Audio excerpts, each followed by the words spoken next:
Hi hello ನಮಸ್ಕಾರ. ಕರಾವಳಿ Malenadu blogs and recipe ಚಾನೆಲಿಗೆ ಸ್ವಾಗತ. ಸ್ನೇಹಿತರೆ, ಇವತ್ತಿನ ಈ ವಿಡಿಯೋದಲ್ಲಿ ವರಮಹಾಲಕ್ಷ್ಮಿ ದೇವಿಗೆ ಅತ್ಯಂತ ಸುಲಭವಾಗಿ, ಬಿಗಿನರ್ಸಿಗಂತೂ ಇದು ತುಂಬ ಈಸಿ, ಯಾವ ಥರ ಸೀರೆನ ಉಡಿಸೋದು ಅಂತ ತೋರಿಸ್ಕೊಡ್ತಿದ್ದೀವಿ. ಫಸ್ಟ್ ಇಲ್ಲಿ ಸೀರೆನ ಡಬಲ್ ಫೋಲ್ಡ್ ಮಾಡ್ಕೊಳ್ಬೇಕು.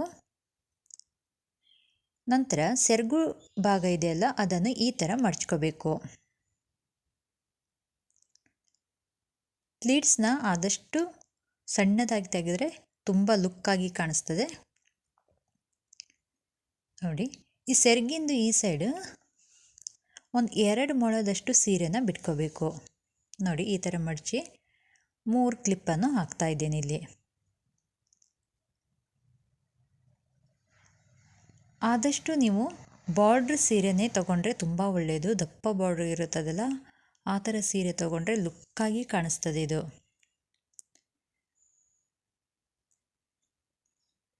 ನೋಡಿ, 3 ಕ್ಲಿಪ್ ಹಾಕ್ಕೊಂಡಿದ್ದೀನಿ. ನಂತರ ಸೀರೆದ ಇನ್ನೊಂದು ಭಾಗ ಎಂಡಿಗೆ ಇದೇ ಥರ ಮಾಡಬೇಕು. ಸೇಮ್ ಇದೇ ಥರ ನೆರಿಗೆನ ತೆಗೆದು ಕ್ಲಿಪ್ಪನ್ನು ಹಾಕಿ ಸುಮಾರು 2 ಮೊಳದಷ್ಟು ಸೀರೆನ ಬಿಡಬೇಕಾಗುತ್ತದೆ. ನೋಡಿ, ಇಲ್ಲೂ ಕ್ಲಿಪ್ ಹಾಕಿ ರೆಡಿ ಮಾಡಿಟ್ಕೊಳ್ಳಿ. ಈ ಸೈಡು 3 ಕ್ಲಿಪ್ ಅಥವಾ ಪಿನ್ನನ್ನು ಹಾಕ್ಬೋದು. ಪಿನ್ಗಿಂತ ಕ್ಲಿಪ್ ಹಾಕಿದ್ರೆ ತುಂಬ ಈಸಿ ಬಿಚ್ಚೋಕ್ಕೂ. ಇವಾಗ ಸೀರೆದು ಮಧ್ಯದ ಭಾಗ ಇದೆಯಲ್ಲ, ಅಲ್ಲಿ ನಾವು ನೋಡಿ ಇವಾಗ ಏನು ಮಾಡಬೇಕು ಗೊತ್ತಾ, ಈ ಬಾರ್ಡ್ರ್ ಸೈಡ್ ಇದೆಯಲ್ಲ ಅದನ್ನು ನಿಮ್ಮ ಕಡೆ ತಿರುಗಿಸ್ಕೊಳ್ಳಿ. ಆವಾಗ ಸೀರೆ ಒಂದು ಸೈಡ್ ಮೇಲೆ ಒಂದು ಸೈಡ್ ಕೆಳಗಡೆ ಆಗಲ್ಲ. ಕರೆಕ್ಟಾಗಿ ಪ್ಲೀಟ್ಸ್ ತೆಗಿಲಿಕ್ಕೂ ತುಂಬ ಈಸಿ ಆಗುತ್ತದೆ. ಒಂದು 4 ಅಥವಾ 5 ಪ್ಲೀಟ್ಸ್ನ ತೆಗೆದು ಒಂದು ಕ್ಲಿಪ್ ಹಾಕಿ, ನೆಕ್ಸ್ಟ್ ಮತ್ತೆ 4 ಅಥವಾ 5 ಪ್ಲೀಟ್ಸನ್ನು ತೆಗೀರಿ. ಪ್ಲೀಟ್ಸ್ಗಳು ಆದಷ್ಟು ಸಣ್ಣದಾಗಿ ತೆಗೀರಿ ನೆರಿಗೆ, ಆವಾಗ ಲುಕ್ಕಾಗಿ ಕಾಣಿಸ್ತದೆ. ನೋಡಿ, 5 ಪ್ಲೀಟ್ಸ್ನ ತೆಗೆದು ಒಂದೊಂದು ಕ್ಲಿಪ್ ಹಾಕಿ ಭಾಗ ಮಾಡ್ಕೊಳ್ಳಿ. ನೋಡಿ, ಇವಾಗ ಇದಕ್ಕೊಂದು ಕ್ಲಿಪ್ ಹಾಕ್ತೀವಿ. ನೆಕ್ಸ್ಟ್ ಮತ್ತೆ ತೆಗೆದು ಮತ್ತೆ ಕ್ಲಿಪ್ ಹಾಕ್ತೀವಿ. ಈ ಥರ ಬಾರ್ಡ್ರ್ ಸೈಡ್ ನಿಮ್ಮ ಕಡೆ ಇರೋದರಿಂದ ತುಂಬ ಈಸಿ ಆಗುತ್ತದೆ, ಬೇಗನೂ ನೆರಿಗೆನ ತೆಗಿಬೋದು.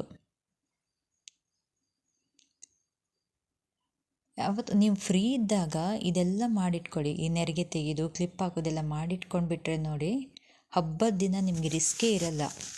ಫಟಾಫಟಾಗಿ ಒಂದು 3 ನಿಮಿಷದಲ್ಲೇ ಸೀರೆನ ಉಡಿಸ್ಬೋದು. ನೋಡಿ, ಇವಾಗ ಸೀರೆನ ಸ್ವಲ್ಪ ಮೇಲೆ ಹಿಡಿದು ಕ್ಲೀನಾಗಿ ಆ ನೆರಿಗೆನ ಪ್ರೆಸ್ ಮಾಡಿ ಕೆಳಗಡೆ ಒಂದು ಕ್ಲಿಪ್ ಹಾಕ್ಕೊಳ್ಳಿ. ನೋಡಿ, ಇಷ್ಟು ಮಾಡಿ ರೆಡಿ ಮಾಡಿಟ್ರೆ ಅಂದರೆ 2 ನಿಮಿಷದಲ್ಲಿ ದೇವಿನ ರೆಡಿ ಮಾಡ್ಬೋದು ನೋಡಿ. ಇವಾಗ ನಾವಿಲ್ಲಿ ಮಣೆ ಇಟ್ಟು ಪ್ಲೇಟಲ್ಲಿ ಅಕ್ಕಿ ಇಟ್ಟು ಸಿಂಗಲ್ ಬಿಂದಿಗೆ ಯೂಸ್ ಮಾಡಿ ಈ ಮಹಾಲಕ್ಷ್ಮಿಗೆ ಅಲಂಕಾರನ ಮಾಡೋದು. ಇವಾಗ ಈ ಬಿಂದಿಗೆಗೆ ಒಂದು ಕೋಲನ್ನು ರಬ್ಬರ್ ಬ್ಯಾಂಡ್ ಹಾಕಿದ್ದೀವಿ. ಬೇಕಿದ್ರೆ ನಿಮಗೆ ಒಂದು ದಾರನೂ ಸಮೇತ ಕಟ್ಬೋದು. ಇವಾಗ ಈ ಸೀರೆಗೆಲ್ಲ ಪ್ಲೀಟ್ಸ್ ತೆಗೆದಿದ್ದೀವಲ್ಲ, ಅದಕ್ಕೆ ಒಂದು ದಾರ ಕಟ್ಕೋಬೇಕು. ಆ ದಾರನ ಈ ಬಿಂದಿಗೆಗೆ ಟೈಟಾಗಿ ಕಟ್ಟಿ ಇಡಿ. ಇವಾಗ ಸೆರಗಿನ ಭಾಗ ಆ ಸೈಡ್ ಈ ಸೈಡ್ ಇಟ್ಟು ಮಧ್ಯದಲ್ಲಿ ನೆರಿಗೆನೆಲ್ಲ ಕರೆಕ್ಟ್ ಮಾಡ್ಕೊಳ್ಳಿ. ಈ ಬಿಂದಿಗೆಗೆ ಅಗಲವಾಗಿ ಬಿಡಿ ಇದು ಸೀರೆ, ಮತ್ತು ಹಾಕಿದ ಕ್ಲಿಪ್ಗಳೆಲ್ಲ ತೆಗೀರಿ. ಅಂದರೆ ಮಧ್ಯ ಸೆಂಟ್ರಲ್ಲಿ ನಾವು ಏನು ನೆರಿಗೆನ ತೆಗೆದುಕೊಂಡಿದ್ದೀವಲ್ಲ ಅದಕ್ಕೆ ಹಾಕಿದ ಕ್ಲಿಪ್ಪನ್ನಷ್ಟೇ ಫಸ್ಟ್ ತೆಗೀರಿ, ಮತ್ತು ನೆರಿಗೆನೆಲ್ಲ ಕ್ಲೀನಾಗಿ ಮಾಡಿ. ನೋಡಿ, ಇವಾಗ ನಾವು ಸೆರಗು ಬಿಟ್ಟಿದ್ವಲ್ಲ ಅದನ್ನು ತೆಗೆದುಕೊಂಡು ಬಂದು ಮುಂದೆ ಎಕ್ಸ್ ಶೇಪಲ್ಲಿ ಇಡಬೇಕು. ನೋಡಿ, ಈ ಥರ ಎಕ್ಸ್ ಶೇಪಲ್ಲಿ ಬಿಡಿ. ಹಿಂದೆ ವಿಡಿಯೋದಲ್ಲಿ ಇದೇ ಟೈಪಲ್ಲಿ ನಾನು ಸೆರಗನ್ನು ಮುಂದೆ ಬಿಡೋದು, ಮುಂಭಾಗಕ್ಕೆ ಹಾಗೆ ಇಳೆ ಬಿಡೋ ಥರ ಮಾಡಿದ್ದೆ. ಇದನ್ನು ಸೇಮ್ ಅದೇ ಟೈಪ್ ಸೀರೆ ಉಡಿಸೋದು, ಆದರೆ ಸೆರಗು ಮಾತ್ರ ಎಕ್ಸ್ ಟೈಪಲ್ಲಿ ಈ ಥರ ಹಾಕಿ ಇದಕ್ಕೊಂದು ಪಿನ್ ಹಾಕಿ.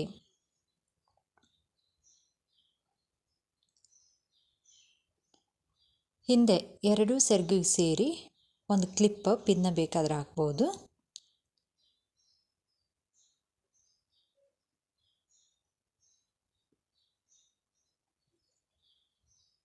ನೋಡಿದ್ರಲ್ಲ ಫ್ರೆಂಡ್ಸ್, ಇವಾಗ ಸೆರಗೇನಾದರೆ ಸರಿಯಾಗಿಲ್ಲ ಅಂದರೆ ಕರೆಕ್ಟ್ ಮಾಡ್ಕೊಳ್ಳಿ. ಇವಾಗ ನಿಮ್ಮ ಹತ್ರ ಯಾವುದ್ಯಾವ್ದು ಹಾರ ಇದೆ ಅವನ್ನೆಲ್ಲ ಹಾಕಿ, ಸೊಂಟದ ಪಟ್ಟಿ, ಹಾರ ಎಲ್ಲ ಹಾಕಿ, ಹಾಗೂ ಇಲ್ಲಿ ನಾವು ಬರೀ ತೆಂಗಿನಕಾಯಿ ಇಟ್ಟು ತೋರಿಸ್ತಾ ಇದ್ದೀವಿ. ಪೂಜೆ ಮಾಡೋ ಟೈಮಲ್ಲೇ ಬೇಕಾದರೆ ನೀವು ಅದಕ್ಕೆ ಮಾವಿನೆಲೆ ಇಟ್ಟು ಕಳಸಕ್ಕೆ ಆಮೇಲೆ ತೆಂಗಿನಕಾಯಿ ಇಡಬೇಕು. ನೋಡಿದ್ರಲ್ಲ ಫ್ರೆಂಡ್ಸ್, ಎಷ್ಟು ಈಸಿಯಾಗಿ ಸಿಂಗಲ್ ಬಿಂದಿಗೆಯಲ್ಲಿ ವರಮಹಾಲಕ್ಷ್ಮಿಗೆ ಸೀರೆಯನ್ನು ಉಡಿಸಿ ಅಲಂಕಾರವನ್ನು ಮಾಡ್ಬೋದು ಅಂತ.